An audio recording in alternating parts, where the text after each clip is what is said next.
नमस्कार मेरी प्यारी YouTube family, welcome back to my new video. स्वागत है आपका हमारी एक और नए ताजे जानदार और जबरदस्त वीडियो में। जी हाँ दोस्तों, आजकल की नेताओं के रैली में क्या हो रहा है, इधर से उधर हंगामे होते जा रहे हैं। दिन प्रतिदिन ये संख्या, इस प्रकार के करने की संख्या बढ़ती जा रही है। ऐसा क्यों?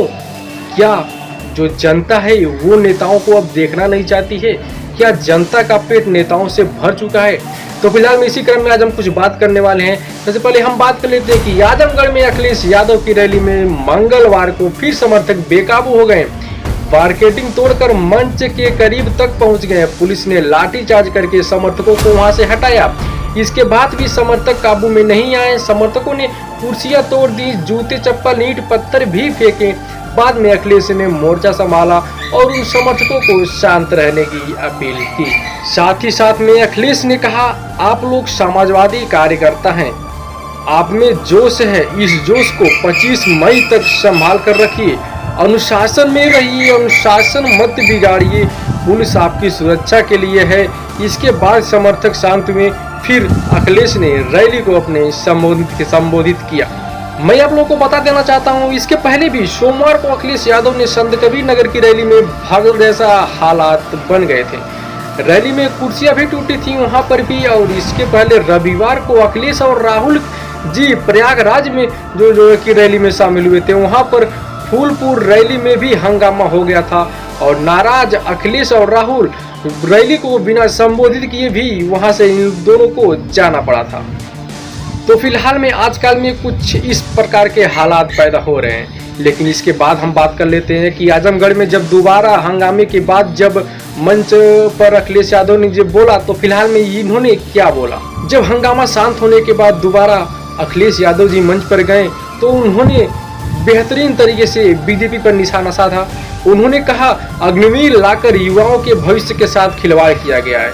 आजमगढ़ से लेकर के गाजीपुर तक पूर्वांचल के वो जिले जहां का नौजवान दौड़ निकाल करके पक्की वर्दी पहनता था, लेकिन इस सरकार ने अग्निवीर जैसी व्यवस्था लागू करके जो है कि अपने देश के नौजवानों के साथ बहुत ही बुरा बर्ताव करके एक तरीके से उनके जीवन के साथ खिलवाड़ किया हुआ है।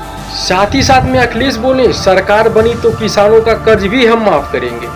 जो हमारा गरीब किसान है उसकी लागत बढ़ती जा रही है, कर्ज है भी बढ़ता चला जा रहा है। 4 जून के बाद सरकार बनेगी तो किसानों का कर्ज माफ होगा। इसके साथ ही साथ अखिलेश यादव जी ने भाजपा पर बेहतरीन तरीके से शिकंजा कसते हुए कहा कि भाजपा सरकार ने छोटे से लेकर के बड़े स्तर तक जो है कि मंदी लाने का प्रयास किया है। उसने पार्ले जी के छोटे पैकेट को भी कम किया है, यानी कि पार्ले जी के छोटे पैकेट के बिस्कुट को कम करके एक तरीके से बड़े स्तर से छोटे स्तर तक लोगों को जो है कि किसानों को, एक तरीके से गरीब जनताओं को चूसने का प्रयास किया गया है। बीजेपी सरकार ने पेपर जानबूझकर लीक कराया, ऐसा अखिलेश यादव जी ने रामगढ़ की रैली में कहा, ताकि पीडीए परिवार के बच्चों को नौकरी ना मिल सके। संविधान हमारे लिए संजीवनी है, समुद्र मंथन की तरह संविधान मंथन होने जा रहा है। एक बात है, बीजेपी हटाओ और देश का संविधान बचाओ।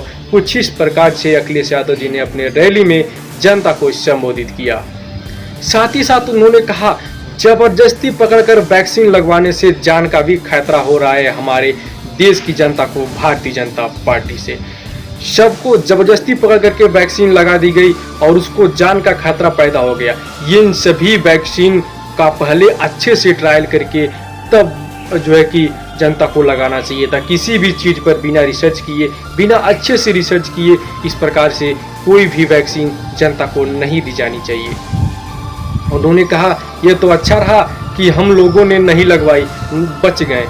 जब वैक्सीन से खतरा हुआ तब से प्रधानमंत्री मोदी जी ने जो है कि वैक्सीन के सर्टिफिकेट से अपना फोटो तक हटवा लिया। जी हाँ दोस्तों, ये बात सत्य है कि जैसे पहले आप लोग वैक्सीन लगवाते थे और उसका सर्टिफिकेट डाउनलोड करते थे तो उसमें माननीय हमारे प्रधानमंत्री नरेंद्र मोदी जी का फोटो हुआ करता था, लेकिन आज के समय में वहाँ पर फोटो आप लोगों को नहीं देखने को मिलेगा। एक तरीके से जहाँ पर काम गलत होता है वहाँ से फोटो हटाओ, लेकिन उस काम के बारे में कंप्लीट जानकारी ना रहे। बताइए कि इस प्रकार से गलत तरीके से वैक्सीन लगा दिया गया और जब वैक्सीन का गलत इफेक्ट पड़ रहा है लोगों के ऊपर, तो वहाँ से किस प्रकार से नरेंद्र मोदी जी ने अपना हाथ पीछे खींच लिया। तो फिलहाल में कुछ इसी प्रकार से आज के वीडियो में आप लोगों को देखने को मिला।